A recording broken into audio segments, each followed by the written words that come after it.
হযরত শাহজালাল রাহমাতুল্লাহ আলাইহি ১৫০ বছর বেঁচে থাকার পেছনে মূল কারণ ছিল তিনি রোজা রাখতেন। প্রশ্ন হলো, আমরাও তো ৩০ দিন রোজা রাখি, তাহলে আমরা কেন হযরত শাহজালাল রাহমাতুল্লাহ আলাইহি এর মতো সুস্থ সবলভাবে দীর্ঘজীবন বেঁচে থাকতে পারি না? এর পেছনে কারণ হলো রাসূল সাল্লাল্লাহু আলাইহি ওয়াসাল্লামের দেওয়া নিয়ম শাহজালাল রাহমাতুল্লাহ আলাইহি যেভাবে পালন করতেন তা কিন্তু আমরা এখন করছি না। প্রিয় দর্শক, আমি ১০০% গ্যারান্টি দিয়ে বলতে পারি, এই ভিডিওতে দেওয়া নিয়মগুলো অনুসরণ করে যদি আপনি ৩০টি রোজা পালন করেন, ৩০ দিন পরে ঈদের দিন আপনার এই অনুভূতি হবে যে এই রমজান আমার জীবনের শ্রেষ্ঠ রমজান। আর রমজানের পর দেখবেন আপনি চমৎকার ঝরঝরে প্রাণবন্ত একটি আনন্দময় জীবন অতিবাহিত করবেন। সত্যিই যে রোজা আমাদের প্রাণশক্তিকে বাড়িয়ে দেয় এবং দীর্ঘ আনন্দময় সুস্থ জীবনের দিকে নিয়ে যায়, সেটা আপনি নিজেই অনুভব করবেন। যেমনটি হযরত শাহজালাল রাহমাতুল্লাহ আলাইহি, ইবনে সিনা এছাড়াও জগৎ বিখ্যাত সুফিগণ অনুসরণ করতেন। সর্বপ্রথম ১৯৯৪ সালে মরক্কোর কাসাব্লাঙ্কা শহরে সারা বিশ্ব থেকে বিজ্ঞানীরা একত্রিত হয়ে ৫০টিরও বেশি বৈজ্ঞানিক গবেষণাপত্র উপস্থাপন করেন। সেই সম্মেলনের নাম ছিল হেলথ অ্যান্ড রামাদান। সেই সেমিনারে বক্তারা বলেন, রমজানের ৩০টি রোজা আমাদের শরীরের জন্য একটা বিশাল সুযোগ। তারা এভাবে তুলনা করে বলেছেন যে একটা জটিল এবং কঠিন মেশিনকে যদি আপনি সারা বছর তার থেকে পূর্ণ সার্ভিস চান, তাহলে অবশ্যই মাঝে মাঝে সেই মেশিনটা কিছু সময়ের জন্য আপনাকে বিশ্রাম দিতে হবে। অনবরত মেশিন চালালে কিন্তু নষ্ট হয়ে যাবে। ঠিক একইভাবে আমাদের শরীরটাও একটা মেশিন, এর মধ্যে অসংখ্য গুরুত্বপূর্ণ যন্ত্র রয়েছে। এইসব মেশিনপত্র থেকে যদি আপনি সারা বছর পুরো সার্ভিস পেতে চান, তাহলে তাকে বছরে ১টি মাস পূর্ণ বিশ্রাম দিতে হবে। এই বিশ্রাম মেন্টাল, ফিজিক্যাল সহ পূর্ণাঙ্গ হতে হবে। তাহলে বাকি ১১ মাস আপনি পূর্ণ প্রাণ শক্তি নিয়ে উদ্দামতার সাথে আপনার শরীর আপনাকে পূর্ণ সাপোর্ট দেবে, ঠিকভাবে কাজ করবে ইনশাআল্লাহ। তো প্রশ্ন হচ্ছে, আমরাও তো রোজা রাখি, তাহলে আমাদের শরীর কেন এত রোগশোক, আর কেনই বা আমরা এ থেকে পূর্ণ উপকার পাচ্ছি না? এর কারণ হলো, বিজ্ঞানীরা বলছেন আপনাকে সঠিক পদ্ধতিতে রোজাটা রাখতে হবে। তাহলেই তো আপনার বাড়তি ওজন কমবে, শরীর থেকে ট্রান্সফ্যাট ঝরে যাবে, আপনি একজন স্মার্ট এবং সুদর্শন মানুষে রূপান্তরিত হবেন। আর যদি রোজার পরেও আপনার বাড়তি ওজন থেকে যায়, নির্ঘুম রাত কাটাতে হয়, হার্টে কিডনিতে রোগ থেকে যায়, শরীর দূষণমুক্ত না হয়, তাহলে এইটুকু পরিষ্কারভাবে বলা যায়, যে পদ্ধতিতে রোজা রাখার কথা ছিল সেই পদ্ধতিতে আপনি রোজা রাখতে পারেন নাই। আমেরিকার সরকারি সংস্থা ন্যাশনাল ইনস্টিটিউট অফ হেলথের একটি শাখা হচ্ছে institute of aging. National institute on aging এর প্রখ্যাত নিউরোসায়েন্টিস্ট ডক্টর মারমেডসন এবং তার সহযোগীরা দীর্ঘ গবেষণা করেন ফাস্টিং নিয়ে, মানে রোজা নিয়ে। এরপর তারা ফলাফল পাবলিশ করেন। সেখানে তারা পরিষ্কার করে বলেছেন যে একজন মানুষ যদি মাঝে মাঝেই রোজা রাখে, অর্থাৎ ফাস্টিং করে, নিজেকে সকল ধরনের খাবার এবং পানীয় থেকে বিরত রাখে, তবে তিনি তার ব্রেনের যে এজিং, অর্থাৎ আমাদের মস্তিষ্ক যে বুড়ো হয়ে যায়, এটাকে তিনি প্রতিরোধ করতে পারেন, অর্থাৎ ব্রেইনকে বুড়িয়ে যাওয়া থেকে রক্ষা করতে পারবেন।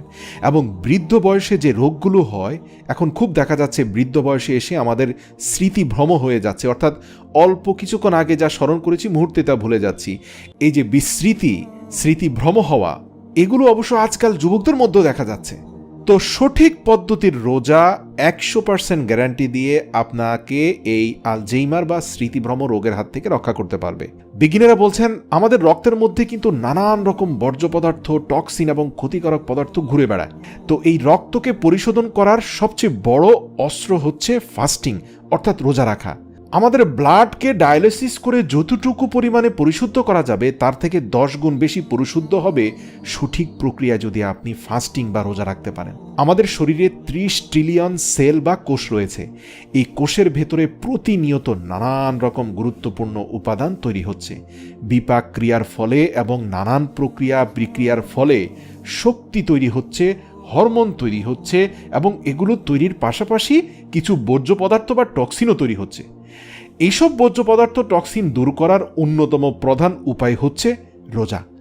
এটা নিয়ে গবেষণা করে এক বিজ্ঞানী নোবেল প্রাইজ পান এবং তার নাম হচ্ছে ডক্টর ইয়াসিনারি আজমি। তিনি রোজাকে সকল ধর্মের মানুষের কাছে একটা শ্রেষ্ঠ ট্রেনিং হিসেবে উপস্থাপন করেছেন, এমনকি পৃথিবীর বুকে সর্বশ্রেষ্ঠ প্রাণ শক্তির ট্রেনিং বলেছেন। তিনি এটার নাম দিয়েছেন অটোফেজি। অটোফেজি যখন 12 থেকে 16 ঘন্টা হবে তখন এটি চমৎকার কাজ করবে। আমরা জানি টাইপ 2 ডায়াবেটিস এর মূল কারণ হচ্ছে ইনসুলিন রেজিস্ট্যান্স, অর্থাৎ আমাদের শরীরে যখন সুগার প্রবেশ করে সেইটার রেজিস্ট্যান্স পাওয়ার যদি বন্ধ হয়ে যায়, সেটাকে নিয়ন্ত্রণ যদি করতে না পারে আমাদের ব্লাড, পর্যাপ্ত পরিমাণ ইনসুলিন যদি সেখানে উৎপন্ন না হয় সুগারকে কন্ট্রোল করার জন্য, সেটাকে কিন্তু টাইপ 2 ডায়াবেটিস বলে। সাম্প্রতিক 2টি গবেষণা বলছে যে টাইপ 2 ডায়াবেটিস রিভার্স করতে চাইলে সপ্তাহে অন্তত 3 দিন সঠিক পদ্ধতিতে আপনাকে রোজা রাখতে হবে। সুবহানাল্লাহ। 24 ঘন্টায় যদি সপ্তাহে 3 দিন রোজা রাখতে পারেন তাহলে তো আরও ভালো। তাহলে তিনি টাইপ 2 ডায়াবেটিস নিরাময় করতে সক্ষম হবেন এবং সেই সময় তার স্থূলতা, শরীর থেকে মাত্রা অতিরিক্ত বিষাক্ত ট্রান্সফ্যাট চলে যাবে। বিজ্ঞানীরা বলছেন মাঝে মাঝে রোজা বা উপবাস বা ফাস্টিং যে নামেই বলুক না কেন, এটা কিন্তু একজন মানুষের আয়ু বৃদ্ধি করে, তাকে দীর্ঘজীবী করে, কারণ তার পুরো শরীর ডিটক্সিফাই হয়ে যায়, তার পুরো শরীরের ব্লাডগুলো পরিশুদ্ধ হয়ে যায়। আমি ভিডিও শুরুতে হযরত শাহজালাল রহমতুল্লাহ আলাইহির কথা বলেছি। তিনি কিন্তু 150 বছর সুস্থ সবলভাবে জীবিত ছিলেন। তিনি অল্প খাদ্য খেতেন এবং প্রায় সময় রোজা রাখতেন। তিনি দিনে এক বেলা খেতেন। আর আমাদের প্রিয় নবী সাল্লাল্লাহু আলাইহি সাল্লাম সপ্তাহে 2 দিন রোজা রাখতেন, সোমবার এবং বৃহস্পতিবার। এছাড়াও তিনি প্রতি চন্দ্রমাসের 13, 14, 15 তারিখে রোজা রাখতেনই। ইবনে সিনা জগৎ বিখ্যাত চিকিৎসক। মধ্যযুগের বিভিন্ন রোগীরা ইবনে সিনার কাছে বিভিন্ন ধরনের ক্রনিক ডিজিজ নিয়ে আসলে তিনি রোগ নিরাময়ের জন্য সপ্তাহে 3 দিন ক্রমাগত রোজা রাখার পরামর্শ দিতেন। আল্লাহু আকবার। ইতিহাস বলছে তার এই প্রেসক্রিপশন যারাই পালন করেছে তাদের মধ্যে 98% মানুষই পূর্ণ সুস্থ হয়ে গেছে। চিন্তা করুন, ইবনে সিনা বলেছেন, যাকে বর্তমান চিকিৎসা বিজ্ঞানের জনক বলা হয়। এখন একটা গুরুত্বপূর্ণ প্রশ্ন চলে আসতে পারে, বয়স আমার 40 অথবা 50 অথবা 30, আমি তো এই লম্বা বছর ধরেই রোজা রাখছি, প্রত্যেক বছর 30টা করে রোজা আমি রাখছি, তাহলে ভাই আমার কেন এত সব উপকার হচ্ছে না আপনি যা বলছেন? দেখুন, রোজা তো আমরা প্রত্যেক বছরই রাখছি। উত্তর খুব সহজ। হযরত শাহজালাল রহমতুল্লাহ আলাইহি যে পদ্ধতিতে রোজা রাখতেন, ইবনে সিনা যে পদ্ধতিতে রোজা রাখতেন এবং তারা যাকে অনুসরণ করতেন সেই মহামানব মুহাম্মদুর রাসূলুল্লাহ যে পদ্ধতিতে রোজা রাখতেন, আমরা সম্ভবত সেই পদ্ধতির ধারে কাছেও নেই। অতএব আমরা রোজা থেকে সেই শ্রেষ্ঠ প্রাণ শক্তি অর্জন করতে পারছি না। তাহলে আমাদেরকে তাদের মতো করে রোজা রাখতে হবে, তাদের মতো করে ইফতার করে, তাদের মতো করে সেহরি খেতে হবে। তবেই আত্মশুদ্ধির যে লক্ষ্য, সেই লক্ষ্য আমরা পূর্ণ করতে পারবো ইনশাল্লাহ। তো চলুন আমরা এখন চলে যাই কি পদ্ধতিতে সেহরি এবং ইফতার করলে আমরা রোজার পূর্ণ লক্ষ্য অর্জন করতে সক্ষম হব সেটা জেনে নিই। প্রথমে চলে আসি সেহরি। সেহরিতে উঠে আমাদের প্রথম মনে হয়, ওরে সর্বনাশ, সারাদিন কিছু খাবো না, এই সেহরিতে একটু বেশি করে খেয়ে নিই, পেটের এক বিন্দু জায়গা যেন খালি না থাকে। যদি খালি পেটে উঠে যায় সারাটা দিন না জানি কত কষ্ট হবে। অতএব গলা পর্যন্ত ডুবিয়ে আমরা খেয়ে ফেলি। সত্যিই দুঃখজনক। আর কি খাচ্ছি আমরা? ভাত রুটির সাথে প্রচুর শাকসবজি খাচ্ছি, তার সাথে আবার প্রচুর মাছ খাচ্ছি, প্রচুর ডিম খাচ্ছি, ভাজা পোড়াও থাকে অনেক সময়। দেখুন, এই সুন্দর শরীরটার প্রথম কষ্ট শুরু করলেন আপনি এই ভরপেট সেহরি খাওয়ার মধ্য দিয়ে। তো সেহরিতে কি করবেন? সেহরিতে আপনি এমন খাবার খাবেন যেন সারা দিন আপনি ঝরঝরে থাকতে পারেন, প্রাণবন্ত থাকতে পারেন। একটা কথা বলি, সেহরিতে আমিষ বা প্রোটিন খাবার খেতে থাকলে সারাদিন আপনি পিপাসার কষ্ট পাবেন। আর সারাদিন পিপাসার কষ্ট থেকে বাঁচতে চাইলে এই সেহরিতে আপনি মাছ, মাংস, ডিম খাওয়া বন্ধ করুন। এগুলো আপনি পরবর্তীতে ইফতারিতে খেতে পারেন। তো আর কি কি খাবার বর্জন করবেন? সেহরিতে কোনো প্রকার ভাজা পোড়া ফাস্টফুড জাতীয় খাবার খাবেন না, বিরিয়ানি তো ভুলেও খাবেন না।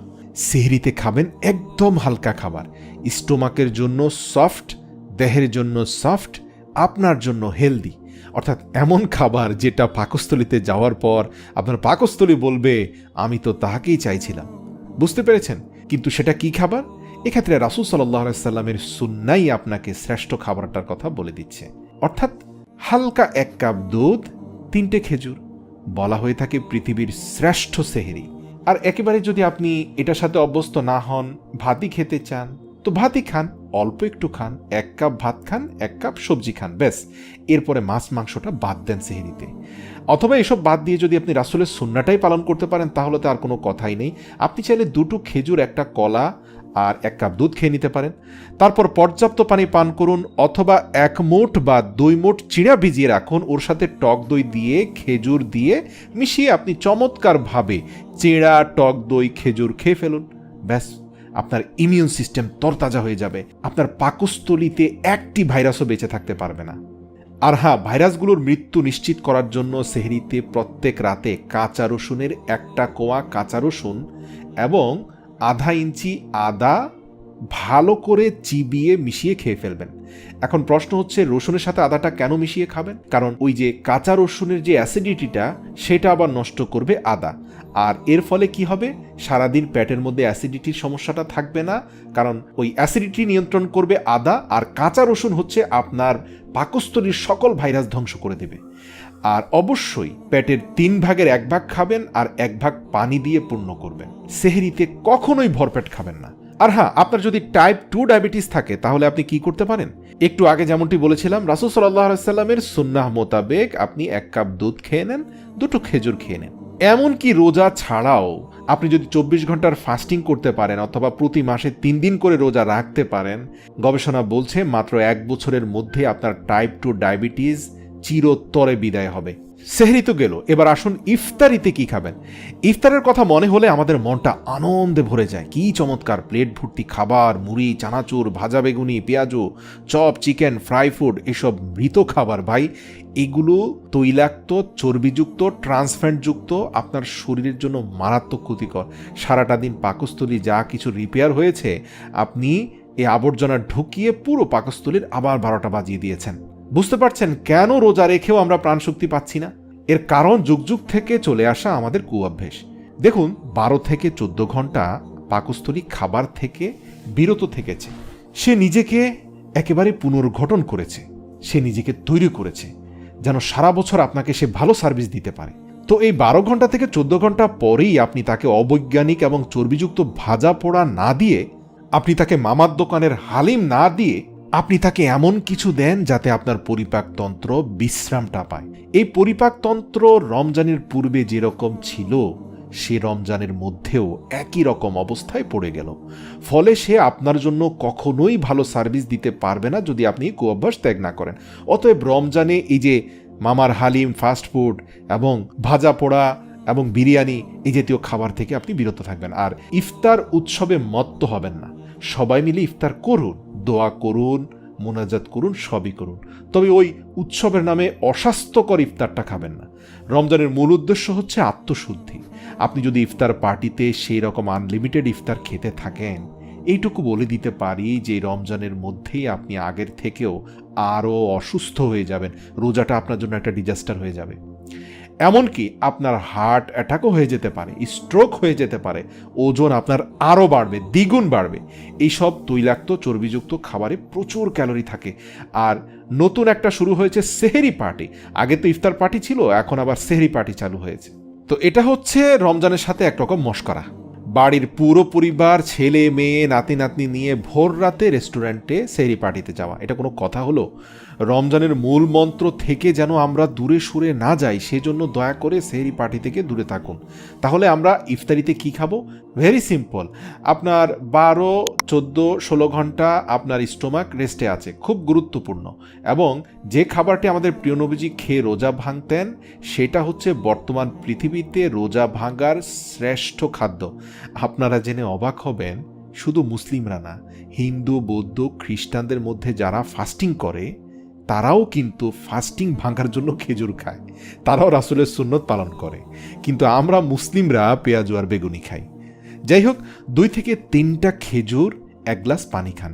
শরবত খাবেন না, চিনিযুক্ত শরবতে উপকার নেই। আপনি 2 থেকে 3টা খেজুর আর পানি খেলে, পানি আর খেজুর মিলে একদম আপনার বডিকে পরিপূর্ণ ইনস্ট্যান্ট এনার্জি বুস্ট করে দিবে। দেখুন, এই খেজুরের মূল উপাদানটা হচ্ছে সুক্রোজ। এটা একটা ডাইস্যাকারাইড। তাই এই খেজুর ভালো করে চিবিয়ে খাবেন, তারপর সেটি পাকস্থলিতে গিয়ে এটা থেকে সুক্রোজ ভেঙে তৈরি হবে গ্লুকোজ ও ফ্রুক্টোজ।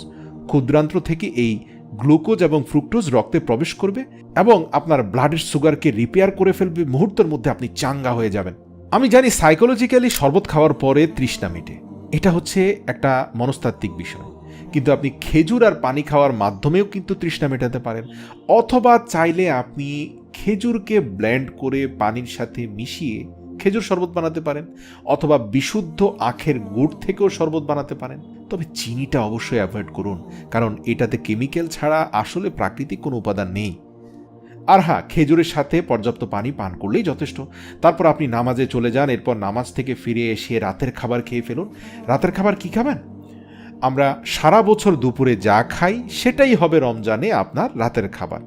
প্রশ্ন আসতে পারে কি রকম? একটা বড় প্লেটে ভাত নেবেন, 1 কাপের বেশি ভাত নেবেন না।